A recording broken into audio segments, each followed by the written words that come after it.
I've been his bodyguard for 2 decades now. There's never been an issue. Sure, some of the fans were strange and there's been a hairy convention or two, but there's never been any problems. If the adoring public ever got too close to my boss, I'd just push them off, raise my shoulders and tell them, clearly and sternly, that he needs some space, a crazy with a knife, maybe some kid with a Chapman complex. That's what I was looking out for. That's what I consider to be the worst-case scenario.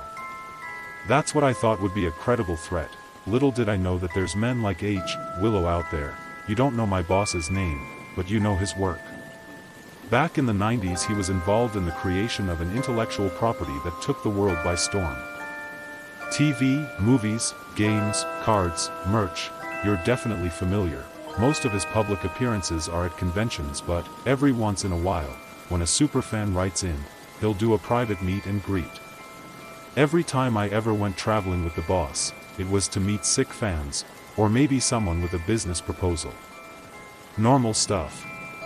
Nothing exciting to write about, but then, one day, a letter came in from a certain H. Willow. H, or Professor Willow, as he referred to himself in the letter, claimed to a steadfast supporter of my boss's work. A rapturous audience to everything connected to the intellectual property, licensed or not. He even dreamt, nightly, of the creatures my boss had created. Being a man of significant means, H. Willow wanted to show his thanks with a private theatrical performance. A jet would be chartered at our nearest convenience. My boss seemed excited about the prospect of being flown out for something fancy. When he asked for my opinion, I said the invitation seemed fine. The place for the theatrical performance was a provincial town just outside the Chinese border. Maybe that should have given me some pause, but it did not. I was just happy to go visit a part of the world I hadn't seen yet. Within 3 days of my boss's reply, we had a jet waiting for us. Contractors, paid in full for the next 2 weeks. My boss could visit whenever he wanted. If he found a bodyguard necessary, so be it. I tried finding out as much as I could about this H. Willow during the flight, but the crew knew nothing about him. All they could say is that he was very generous. The town we arrived in couldn't have had a population of more than 50,000 but had the smoothest runway I've ever landed on. When we got out, the asphalt felt brand new. The rest of the city looked battered. Old Soviet panel houses and remnants of factories stretched out as far as the eye could see. Out from beyond all the cement peeked out the tower of a discount Art Deco hotel. We were picked up from the airport by cheery hotel staff. They too, mainly talked about how very generous Professor Willow was. One of them mentioned that he's a scientist, but any details remained a mystery. I was given a room at the ground floor while my boss got the presidential suite. Before I even managed to put down my bags, he was calling me up. Willow had provided gifts, apparently. The accommodations of the basement room were Spartan. Bed, dresser, an off-smelling but private en suite bathroom. The presidential was fancy enough with its parlor and terrace and atrium, yet it was Willow's gifts that made the luxury excessive. Not only had he ordered just about every bottle of liquor imaginable to the room, he had also laid out a plethora of jewels and watches on the bed. Some of the accessories were related to the creatures my boss designed, and were terribly kitsch for it, but there was a gold-plated digital watch that caught my eye. I asked my boss if I could take it. He said I could take 2. Just as the overwhelming generosity of our host was starting to dawn on us, there was a knock on the door. It was one of the hotel employees, grinning from ear to ear, trying to keep us as happy as possible. When we were ready, she said, Professor Willow was waiting for us in the restaurant. H. Willow was a lanky bald man with an intense stare. The moment we appeared in the doorway, he launched from his seat to greet my boss. Willow embraced my boss with such vigor that I wondered whether I shouldn't step in. My boss didn't seem to mind though. Our mysterious benefactor was definitely strange, but his love for my boss's creation seemed genuine. Everything had been cleared away in the restaurant. Only a single rotating table remained at the center of the hall. I would have felt awkward standing behind my boss for the duration of the dinner, but Willow already had two men flanking his seat. Twin giants with shaved heads. The suits they wore barely fit them and their dull eyes stared off into the ether. At first, Willow excitedly spoke about my boss's work the same way any other fan would. He told him about his favorite creatures, about the moments in the lore that resonated with him, about the future of my boss's intellectual property. It was as Willow spoke about the future, however, that his speech started to slowly morph. Our strange benefactor didn't speak about the creatures my boss committed to paper as things of the imagination. Willow spoke about them as real creatures. He spoke about them in the future tense. The conversation I was listening in on was strange, but so was the entire night. Willow seemed harmless enough. About halfway through the meal, however, my boss asked if he could share some of the food with me. All of the stuff set up on the table was inspired by my boss's creations, and there was a particular beef roll that he insisted I had to try. Neither Willow, nor his guards, acknowledged me for the whole evening. When my boss asked if he could share the food, our generous host agreed, but there was a disgust in the look he spared me. The beef roll my boss passed me was, indeed, delicious, yet much of its taste was lost in the discomfort I felt. Willow's glare was momentary, but the gaze of his muscle was singular. As I chewed, the massive guards chewed along with me, as if trying to mirror my movements. As their jaws shifted and their mouths opened, I quickly started to suspect they had no teeth. Once the main course was finished, the table was cleared by the ever-so-friendly hotel staff. Then, dessert and coffee were brought out. As all the gourmet puddings and cakes were carried to the table, a group of a dozen or so musicians entered the restaurant and prepared for a performance. They played an awe-inspiring rendition of the theme song for the show based off of my boss's work. The music was truly marvelous, it even brought a tear to my boss's eye. Once the song was finished and the plates were cleared, I presumed the night to be over. I was more than happy to go back to my barren room and sleep off all the strangeness of the evening. Willow, however, had different plans. The dinner was just an appetizer for the night's plans. There was something else, something much more impressive, he wanted my boss to see. It would be a bit of a drive, but Willow promised an unforgettable experience. On our way out of the hotel, I asked my boss how he was feeling. It was quite late in the evening already and there wasn't much about Willow that suggested normalcy, but he was happy to continue watching the night unfold. Willow's strange glare, his odd toothless guards, the entire lavish nature of the visit, it all made me uncomfortable. With my boss unbothered, however, I stayed quiet. One of his guards took the wheel and I sat in the front seat while the professor and my boss sat in the back. My worries about Willow's sanity and intentions did not improve in the car. The moment we started moving, Willow began to talk about his dreams. Apparently, back in university, in the 80s, well before my boss's work was public, he saw the creatures in a feverish vision which dictated the rest of his life. Willow kept asking my boss how he came up with his ideas, whether he too had been visited in his sleeps with, what Willow called, visions of the future.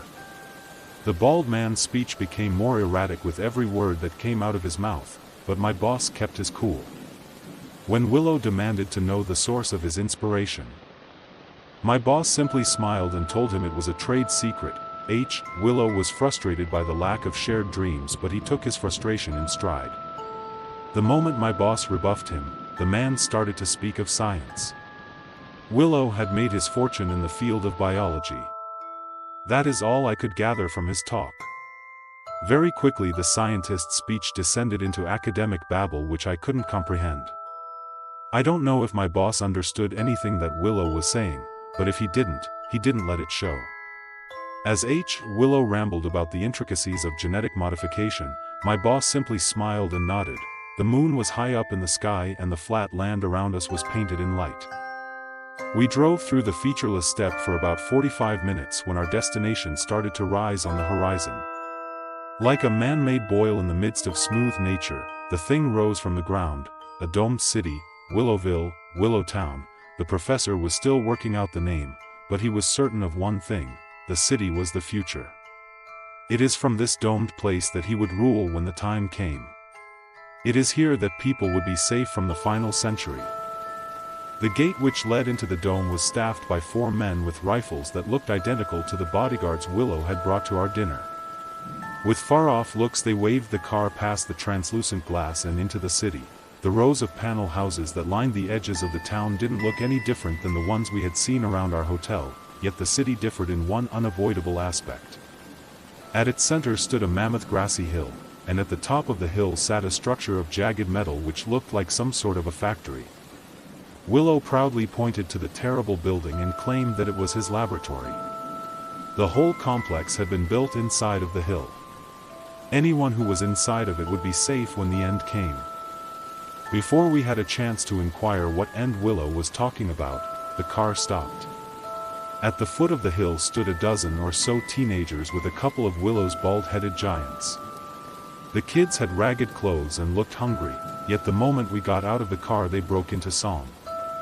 My boss enjoyed the rendition of the theme song we heard at the hotel. This performance, he appreciated a lot less. The teens looked haggard and unwell, and even though they sang with gusto, none of them appeared to be comfortable. When their performance finished, my boss started to inquire about their well-being. Willow shrugged off all his questions. The youths understood their purpose, he said. They would be proud to become role models for the world that was to come. Before my boss managed to make any more inquiries, the earth at the base of the hill parted to reveal a gate. Beyond the gate was a hallway of pure white metal. Willow's guards left little room for negotiation. We were to follow the professor. The hallway crisscrossed with identical passages and was filled with cameras which followed our every move. The crowd of teens moved with us at the start of the journey, but without a single sound they veered off a couple minutes in. I was trying to keep track of what turns we were taking throughout the walk, but it was difficult to focus. Willow's already erratic speech had soundly descended into madness. He wouldn't stop raving about the final century and how culture will have to be reinvented and a plethora of other insane claims.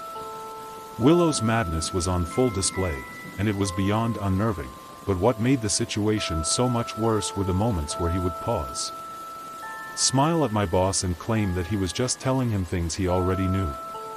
All of these things were already discussed in the visions which both of them had. My boss did not comment on Willow's assertions. He simply smiled and nodded and would shoot me a worried glance whenever the professor was distracted with his ramblings. Our unease steadily grew throughout the night, but it wasn't until we reached our destination that it reached its peak. Deep inside the complex sat a massive hall the size of a football pitch. The ground was of packed earth and delineated into 2 halves with chalk. Standing on each side of the arena stood 2 of the teens we had seen outside. Each of them had a strange metal contraption attached to their wrist which seemed to weigh them down to one side. From our viewing gallery, Willow rambled once more. He spoke of how after the final century passes culture must be born anew. He spoke of how these teens, these hybrid masters as he called them, would inspire the common folk and remind them of the new social hierarchy. Willow raved about some fantastical new world order he had envisioned, and then, with the passion of an orchestra conductor, he ordered the battle to begin. I half expected the children to start fighting each other, but they did not. What happened was much stranger than that. Each of the teens extended the arm with the metal bracelet on it. With a static snap, 2 creatures which defied explanation appeared on each side of the arena. One of the beasts was a snake. It floated in the air, suspended by what seemed to be dozens of little wings spread out down its spine. The second creature almost looked like an oversized raccoon with the exception of its bright massive tail which bristled with sparks. Under shouted orders from the teens, the creatures threw themselves at each other and began to fight. My boss had been growing steadily uncomfortable since the strange group of teens performed the theme song.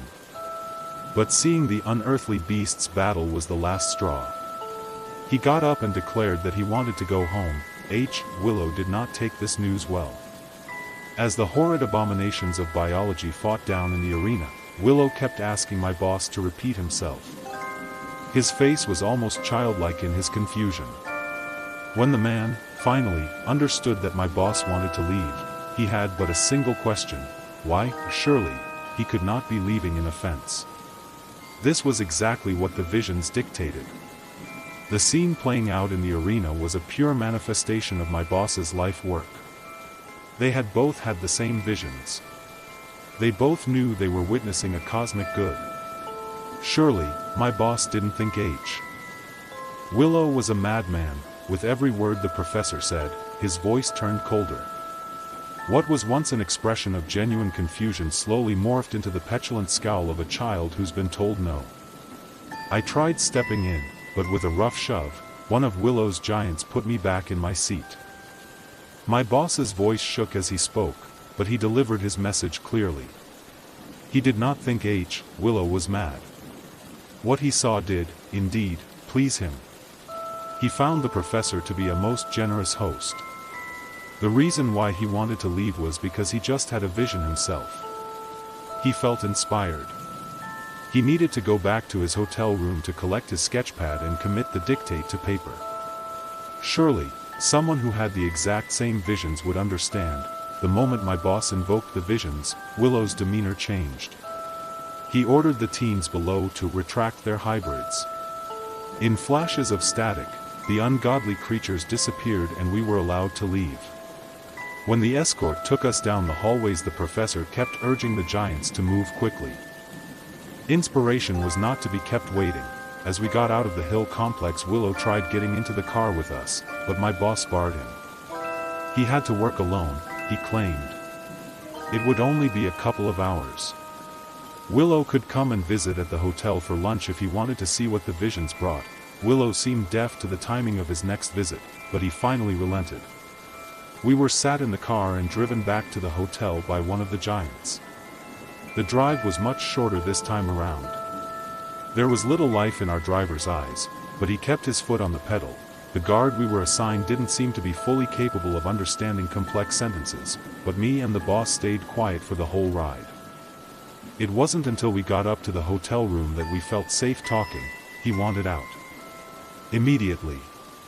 I was more than happy to start booking tickets. It took a bit of Googling, but I managed to find a train connection leaving in the morning that could get us to a city with an airport.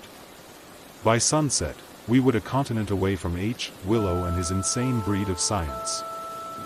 I managed to book the tickets, even had them downloaded on the phone, but just as I was looking up instructions on how to get to the train station, the Wi-Fi in the room shut off. A couple minutes later, someone started banging on the door. No words. Just hits. Thunderous, dumb, non-negotiable thumps. There were 3 of them at the door. All identical. All wearing the same ill-fitting suits. All bigger than me. I barricaded the door with whatever furniture I could find, but I knew the giants wouldn't be kept out for long if they made an effort. When I told my boss what was happening, he only had one question. Had I seen any other guests at the hotel since we arrived? Just as the reality of our situation started to dawn upon us. The phone rang. It was the professor.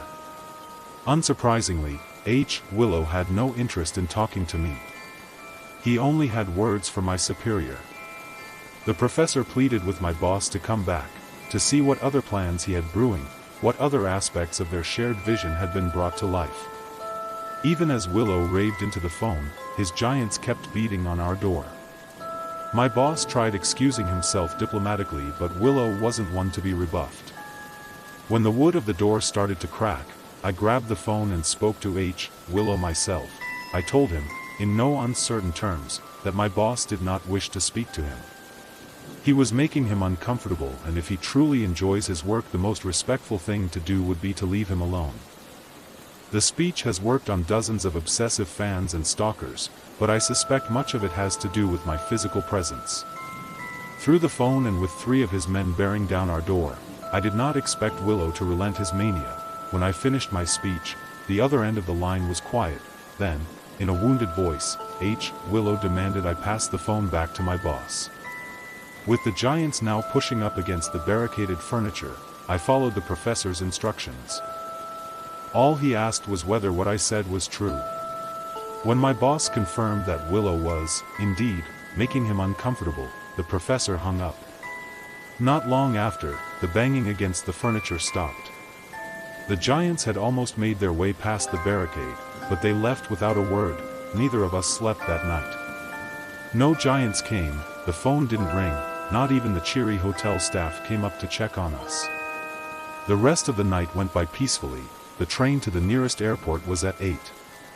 I was beyond vigilant as we made our way out of the hotel, fearing that Willow would send his men to capture us and take us back to his demented dome city.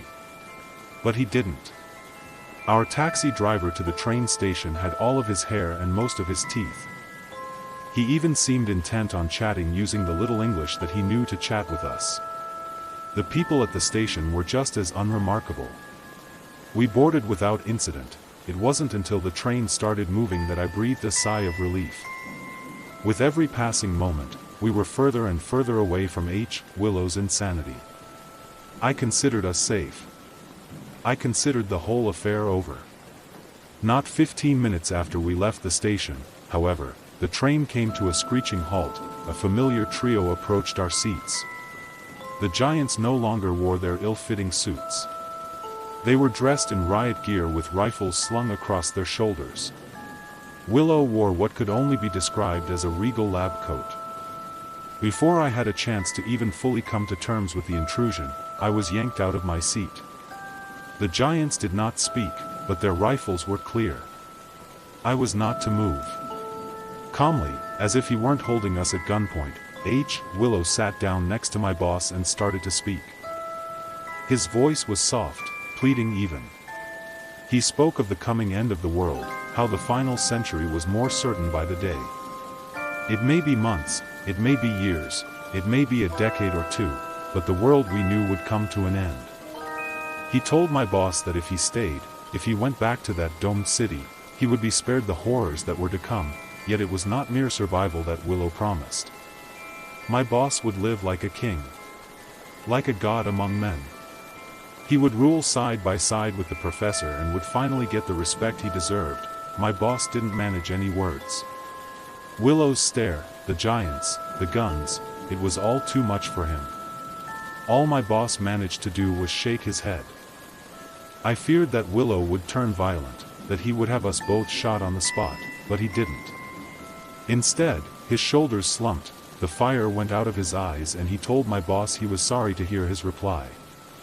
With that, he left us be. Within 5 minutes, the train started to move once more. No one in the carriage ever acknowledged the sudden stop, or the armed men, or Willow's presence. The rest of the train ride was eerily uneventful. In truth, I did not mind. I was just happy to get as far away from the madman as I could. It wasn't until we were going through the security check at the airport that I remembered the 2 gold-plated watches I had grabbed back at the hotel. They weren't showing time, or at least not time in hours and minutes. Instead, on the digital screen, there was a counter. The numbers sat somewhere in the high 20,000s, and they stayed that way until we landed. Then, a day later, the number dropped by 1. After a couple of days, I presumed that the numbers were days and were counting down to something. With the number high enough, I didn't worry much. Whatever was being counted down to was still far off, yet it quickly became apparent that the numbers don't always go down by a full day. Sometimes it's a week. Sometimes it's a month. A couple days ago, the number dropped by a full 1,000. The display on both of the watches reads around 18,000 today, but I fear what it will show tomorrow. I fear how quickly those numbers will drop. I fear that Willow's predictions of the final century will come to pass.